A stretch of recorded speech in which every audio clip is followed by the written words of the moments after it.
सोमनाथ सूर्यवंशींचा मृत्यू पोलिसांच्या मारहाणीमुळे नव्हे, श्वसनाच्या आजारामुळे झाला।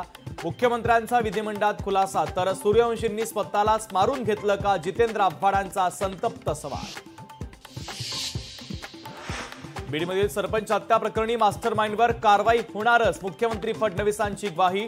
तर वाल्मिक कराड सारख्या सिरियल किलरला मोकळं सोडलंय, मग आरोपीला शिक्षा कशी होणार, आव्हाडांचा सवाल।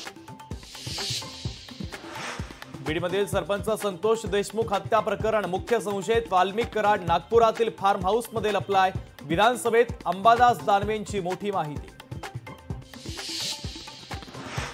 कल्याण मराठी कुटुंब मारहाण प्रकरणी फरार आरोपी अखिलेश शुक्ला पोलिसांच्या ताब्यात। सोशल मीडियावर व्हिडिओ पोस्ट केल्यानंतर पोलिसांना आत्मसमर्पण केल्याची माहिती। मराठी माणसाला मारहाण करणारे गुंड मराठीच, सुमित जाधव, दर्शन बोराडे या मारहाण करणाऱ्या मराठी गुंडांना अटक।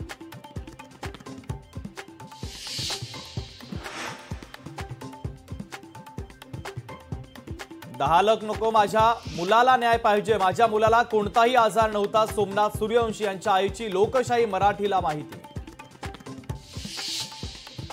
बीडमधील सरपंच हत्या प्रकरणी अधीक्षकांची बदली होणार, मुख्यमंत्री देवेंद्र फडणवीसांची मोठी घोषणा।